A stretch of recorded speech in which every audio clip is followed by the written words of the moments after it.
Okay, now we are going to start the physics 18th state chapter. First one is electricity.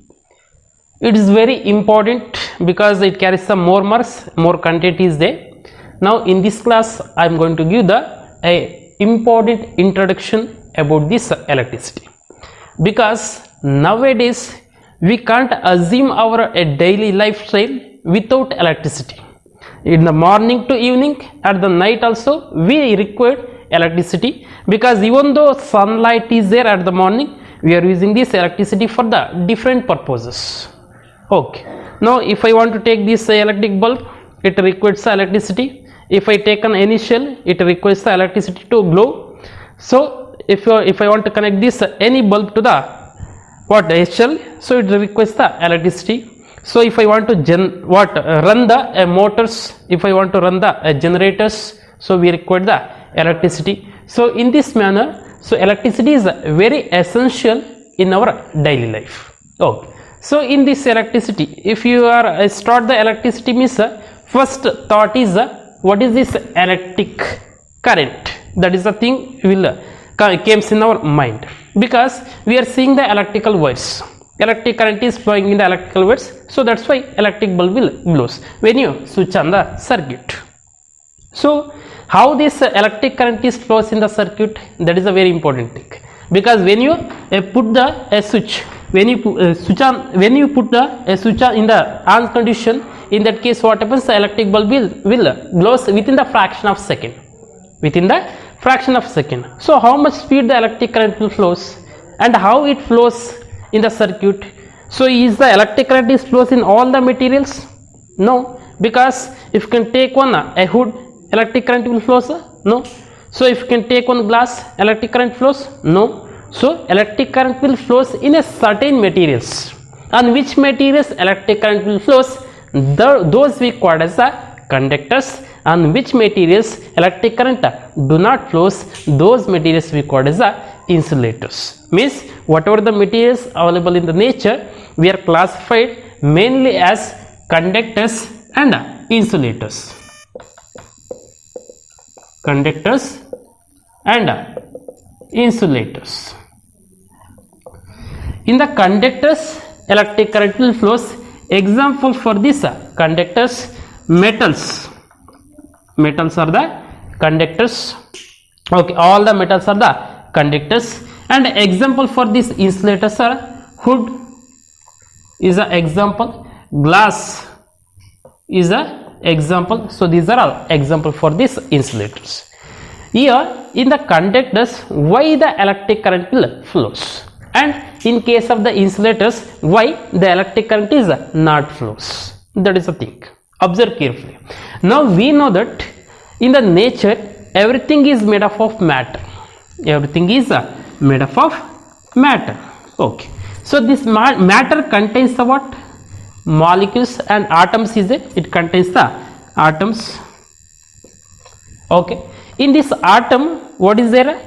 We know that here in the atom there is a nucleus is there at the center, and there is a negatively charged particles. Those are electrons are revolving around the nucleus. So this is what a structure of the atom that you have studied in case of the chemistry.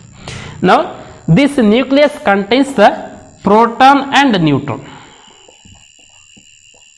Proton and neutron.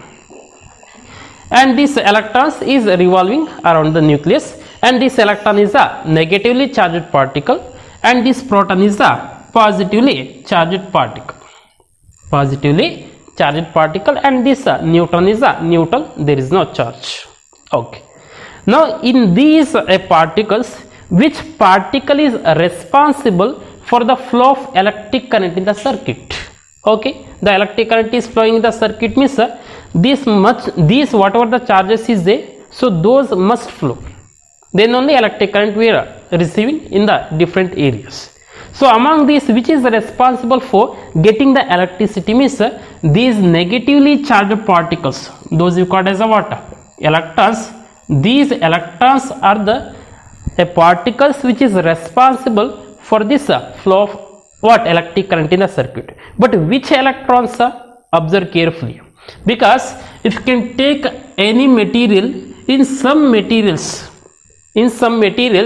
so whatever the electrons are there, so those are tightly bounded with the nucleus, but some electrons are loosely bounded. Which are loosely bounded? Which are the electrons which is present on the outermost shell. Okay, for example, suppose if I take on this hydrogen, all of you know this hydrogen, it contains what? One proton and one electron is there. Okay, now in case of hydrogen, this is a nucleus and one electron is there, it is tightly bounded with the water, this nucleus. Okay, it is not easily lose its position. But in case of, suppose if I taken this carbon I taken, so it is the atomic number 6 and mass number 12. Okay, so if I taken this orbit, now observe carefully. So this is a nucleus, and in the first orbit we can fill the 2 electrons. All of you know the formula, that is 2n square. If n is equal to 1, so 2 into 1 square is equal to what? 2. So we can fill the 2 electrons. Okay, I filled the 2 electrons in the first shell, and in the second shell, observe carefully, in the 2 electrons is gone, remaining is how much? 4. So the 4 electrons is there in the next cell. But in the second cell, if n is equal to 2, so 2 into 2 square is a 2 into what? 2 square is 4, is equal to how much? 8. Means we can fill the 8 electrons in the what? Second orbit. But how many electrons are there? 4 electrons is there. So these 4 electrons we call as a valency electrons.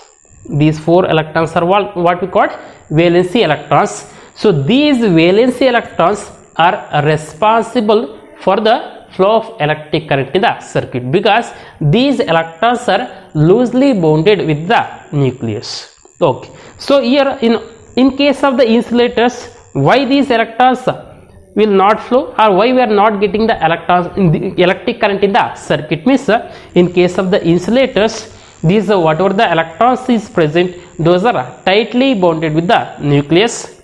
Okay, there is no a free electrons in case of the nucleus. See how many positive charges is there, that much of negative charges is present in case of these insulators. So that's why the electric current is not flows in case of these insulators. Now here if you can take the any circuit, okay, in that circuit if the electric current is flows, means that we call as a electric circuit. So if you can take any one circuit, in that circuit if the electric current is flows, means that circuit we call as a what? Electric circuit. Suppose here now I taken one bulb, this is the a symbol we are used for a bulb, and this line indicates a electrical wire, and it indicates this symbol indicates a battery. Now again we are use this one key to switch off or switch on the circuit. So if open is there, means open circuit. If you can put one point, it is a closed circuit, because they will ask one marks question, what is an electric circuit? What is an electric circuit? Means it is a closed and continuous path for the flow of electric current in the circuit. Now it is a closed and continuous path for the what? Flow of electric current in the circuit. So that we call as a electric circuit. If they ask the question, draw the simple electric circuit, means we can draw this diagram. Now this indicates a positive and it indicates a negative. The direction of the electric current we are taken from positive terminal to the negative terminal, so we can indicate this I indicates a electric current in the circuit. So it is a closed and continuous path for the flow of electric current in the circuit. So that circuit we call as a electric circuit. Here suppose there is a small breakdown is there in the circuit. In that case electric current will flow? No. So it is a what? We said open circuit. in the open circuit electric current will not flows. In the daily life, if anywhere the electrical wire is breakdown means electric current will flows? No, electric current will not flows. So that we call as a open circuit. In the same year, breakdown is there means electric current will not flows, so that we said it is a what? Open circuit. In the open circuit there is no flow of electric current takes place. So in the closed circuit only electric current will take it flows. And here suppose you are used on insulating material, so here it is a electrical wire, and here you are used the what? A plastic wire. It is a completely plastic, here insulated wire, inside that metal is there, so electric current will flows. But here what happens, plastic is there, so plastic we are connected, you will say means sir here I connected the plastic, so it is a closed circuit, electric current will flows. If they ask the question means no, so here plastic doesn't allow the electricity, so that here in this circuit electric current is not flows. So this is a introduction about this electric current. Okay, now how we can define this electric current? Okay, here I said the electric current we are getting means due to because of the what? These electrons, whatever the free electrons are there, so those are responsible for the electric current. Whenever these electrons will flows in the electrical wire, then only we get the electric current. So that we are define the electric current as the rate of change of what? The rate of flow of electric charges. Rate of flow of electric charges. Rate of flow of electric charges gives the what? Electric current.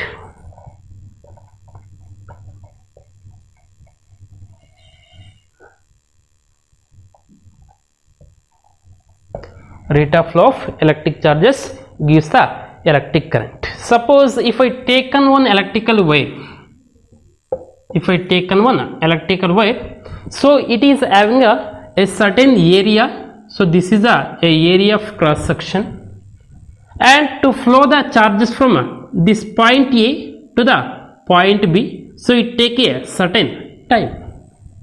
Okay, we have taken one conductor, in this conductor the charges will flows. This conductor is having a certain area and it take a certain time, so that we can define the electric current in a conductor is the rate of flow of electric charges in a cross sectional area with respect to the time,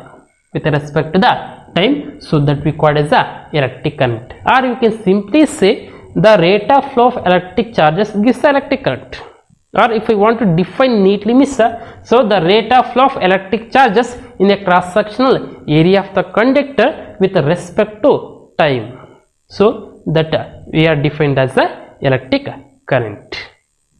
Now this electric current we are measured with the different units, but in our whatever the system of units we are using, so always we are represented with the SI unit. So in case of we said this rate of flow of electric charges is nothing but what? This charge is indicated with Q, and it take a certain time to reach or to flow from one point to the another point, so that way the flow of charge with respect to time gives the what? Electric current that I indicated with the symbol of I. So therefore the expression for this electric current is I is equal to Q by T. I indicates electric current and Q indicates flow of charge, and T indicates the time taken by those charges to flow from one point to the another point. So this is the expression or formula for this electric current. Now if I want to express this in terms of the SI unit means the SI unit of this electric current, SI unit of electric current, SI unit of the electric current is ampere, that is indicated with A. So that is a SI unit of electric current or unit of this electric current.